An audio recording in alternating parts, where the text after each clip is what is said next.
What's up, YouTube? This Elite Access Sports Management back with you for another video here. Our last video audio didn't come through so great, so we're just going to catch you up. We were talking about Val Fowler, our MMA fighter, who had his first fight against Tyler Martin at WCFL 32. Well, he came out rocking.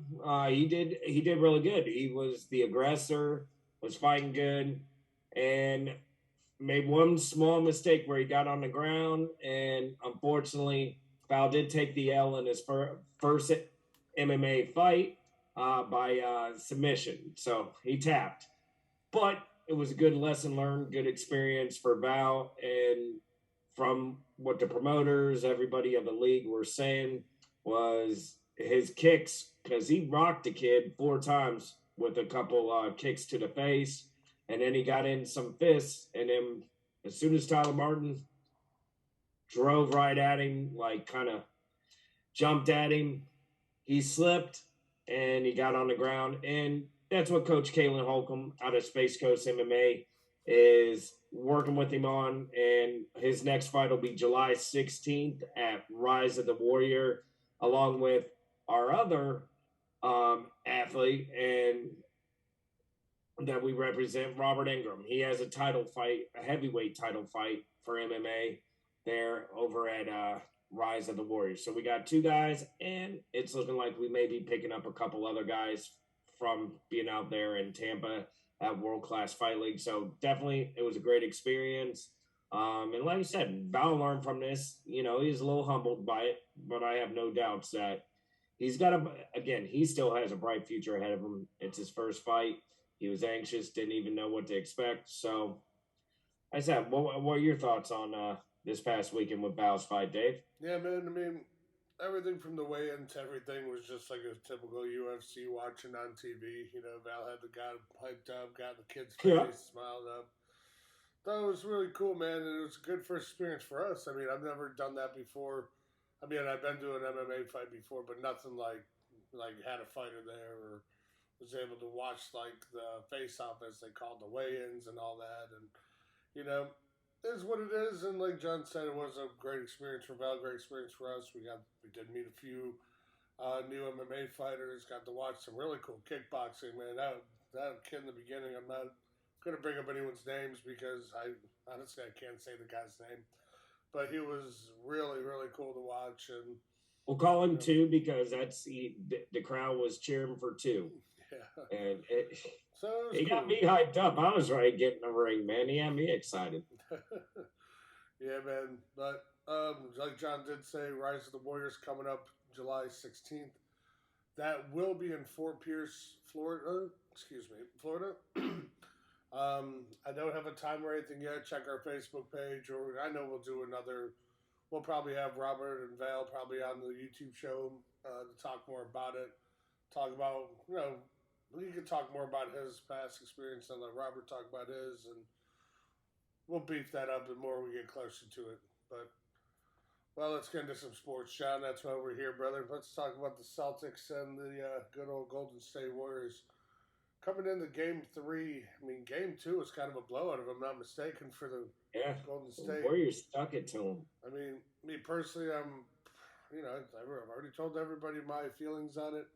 I want Golden State to get beat, and the way that's going to happen is the Celtics got to come out killing them in the first half.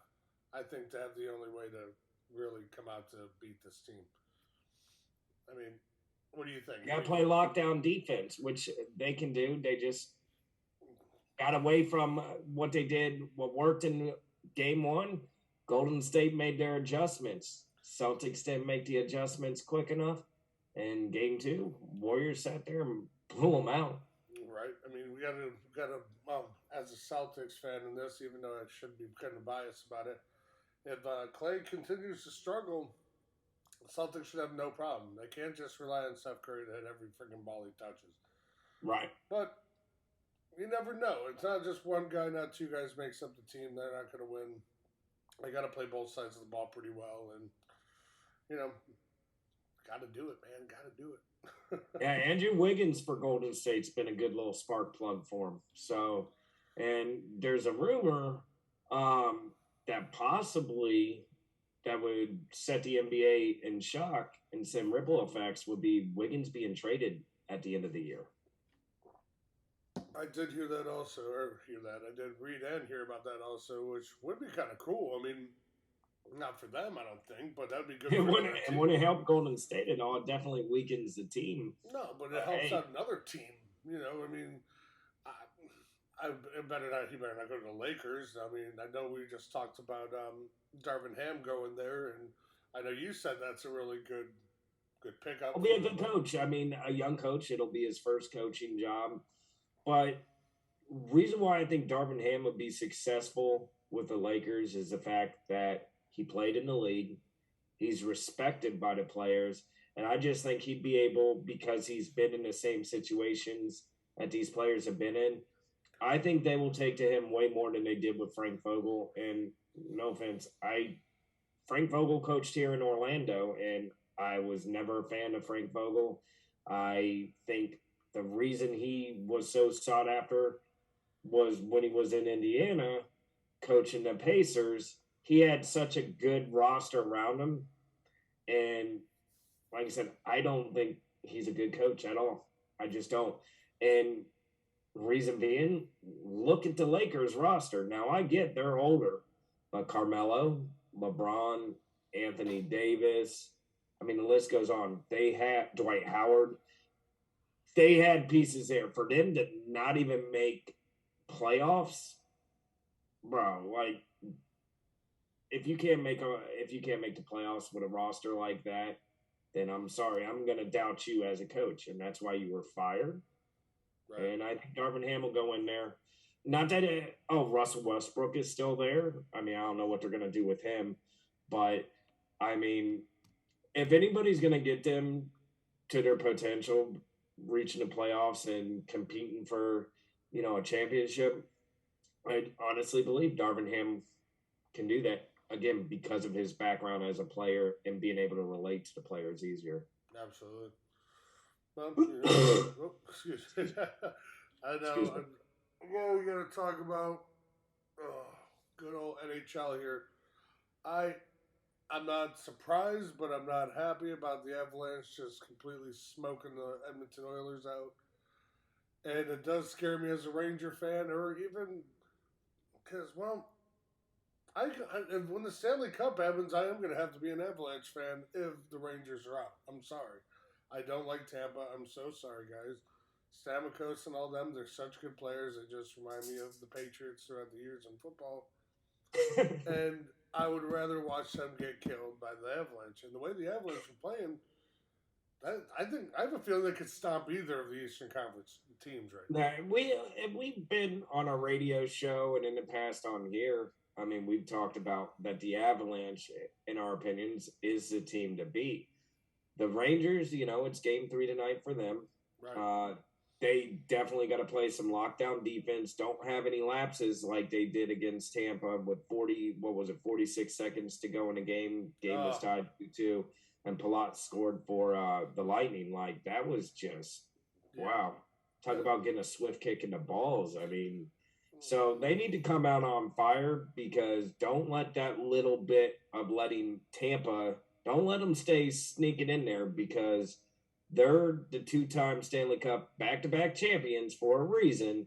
And if you give them an inch, they're going to take a mile, and this series could be over real quick if Rangers allow that to, I mean, even you have lapses against a 2-time Stanley Cup champion. Right. Can't. I mean, even when we were the night before Vals fight, we were watching the last game, and they had it was like a minute and a half of a 5-on-6, and I still can't believe they didn't score, because they really gave up maybe 4 or 5 opportunities where they could have scored, and they just don't really quit in the Lightning, which is scary, but the Rangers seem to want to prevail. We'll see about tonight. Let's see what happens. And it's in Tampa, though, too. Yeah. And if you look at the record with the Rangers, I think the Rangers throughout the playoffs have been undefeated at home, but they're like 2-6 on they're 8-0 at home, 2-6 on the road. So I mean, whatever the difference is, they better figure out how to win on the road, because if not, even if they get past the Lightning, Rangers go play the Avs. Avs will have home ice advantage in that series, so therefore you're gonna have to be able to figure out how to win on the road, because as great as Madison Square Garden being able to play there and you're undefeated there, you gotta figure it out, guys, if you want to take home the cup. Absolutely. The only good thing about for them is Braden Point being out for game 4. Excuse me, with I think he had a lower body injury. I think his leg. I can't remember what it was, but that's the only good thing they have going for him is Braden being out. Not saying like I say about every team, not one good player, but or not one. Lightning are stacked. They've got somebody to fill in for them, so. Yeah. And we never wish injury on anybody. We're just saying Braden Point being out, that does weaken the Lightning. But they have the depth there to fill in for him for at least a game. Right. But the Rangers do need to take advantage of that, and that's what good teams do. If, you don't play down to your level. If you're playing against a weaker opponent, you need to sit there, put your foot on their throat, and continue playing your game. Otherwise, if you play down to these teams and leave them hanging around, they're going to beat you. Right. Well, I guess we'll do the last little bit here about some football. I mean, nothing crazy going on. There's one crazy thing I'd like to talk about. Oh, I know, and I'm going to let you finish with that. So how about we just do a couple little stories like Tebow going back to 49ers there. I like that. I think that's a good move on their half. Yeah. I mean, on my Giants' good behalf here, I'm going to ask you to say his name, Thibodeau? My new guy? Avon Thibodeau. Thibodeau is actually back in blue, not in red anymore, so thank God his injury got cleared up from OTAs. And, my Giants are looking all right. They keep saying how good, all this. I don't really give a crap until I see him play. I don't get the hype. I can read every team's doing so good, blah, blah, blah. That's why I'm not really here to talk too much about football besides the bigger news. I know John wants to talk about the brand new Cleveland Browns quarterback, because once again he's got to make the news. Why not? Not Baker. Yeah, not Baker, but it's Deshaun Watson. Watson. Guys, I do not see any way Deshaun Watson plays this season. Literally all that money that they guaranteed to Deshaun Watson, Cleveland. Are you kidding me? Like $230 million guaranteed fully. He don't play for you this year. Guess what? You're still paying him. Yeah. Dumb move, guys. Dumb move. Good job, Cleveland. So I guess that's. I'm just saying, and no, I get Cleveland's trying to win, man. They've been, tortured for years and years and years.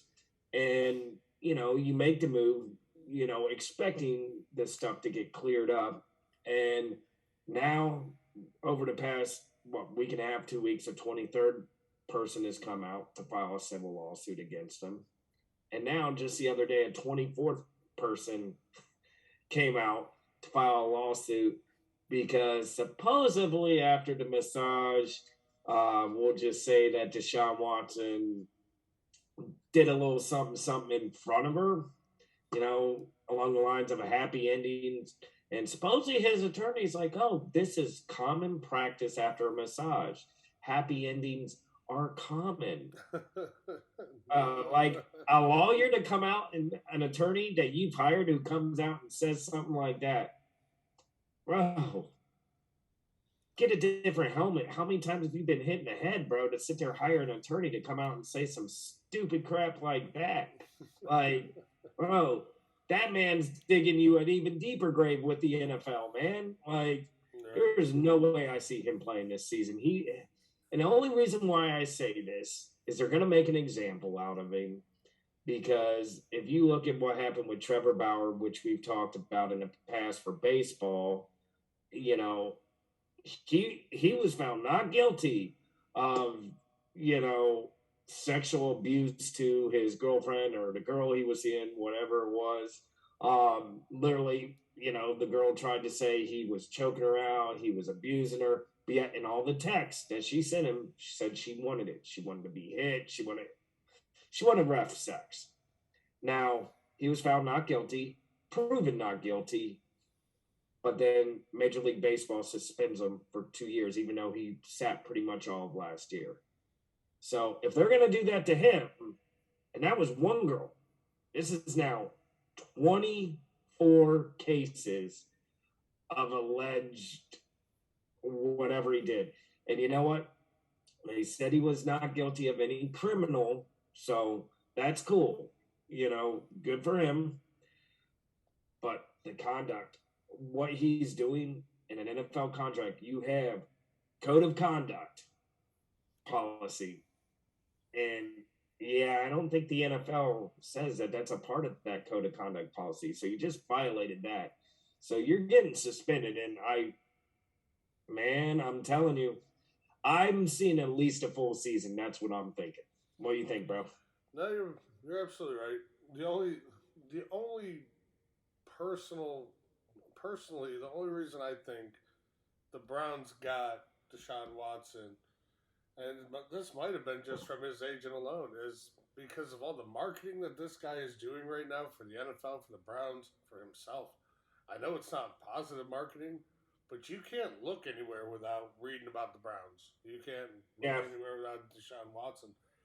And it's bringing a lot more attention to the NFL, just like how it used to be back in the day with when Muhammad Ali got in that fight with. I know that's a totally different subject, but when they got in that fight and it brought everyone's mind back into boxing and got them away from the racism and all that, and now it's taken a lot of minds off either politics about any kind of other, even the Russian war. Don't get me wrong, that's a big topic, and I'm not saying this is bigger than that. Absolutely not.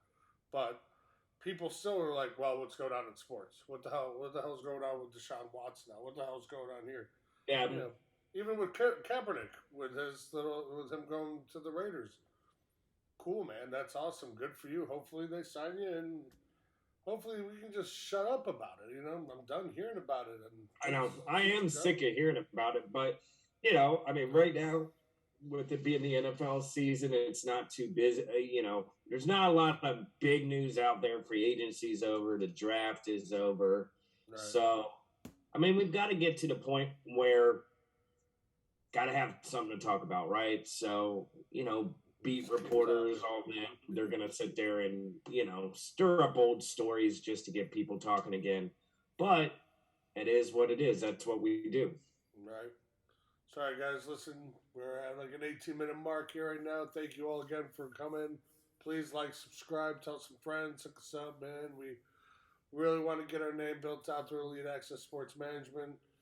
Please keep in mind, like I said, about Val and Robert and a couple other guys we are talking about signing. We're not bringing up names until we actually get it in the book. When we do, you guys will be the first ones to hear about it. We got our emails down there, phone numbers. No, I'm not giving you my phone number. I'm giving you my email. Go to our Facebook. Send us a like. Send us a view, something. And we'll get back to you guys. Instagram, our website, eliteaccesssportsmanagement.com. And real quick, before we do go, guys, I want to give a big shout out. If you follow him and if you don't, go check out his channel because he's hopefully going to be working with us soon. Maybe we'll get him on the show. TD Fins Talk. Tony Dow. He is an amazing Miami Dolphin podcaster. I followed him for the last 3 years. Check him out. We talked over the weekend. We were talking about Vals' fight. And like I said, hopefully we'll get him on the show here soon and be working with him. So anyhow, go check his channel out, TD Fins Talk. And yeah, that's about all I got to say, guys. All right, guys. Have a good day. We'll talk to you soon. Like and subscribe. Peace. Later.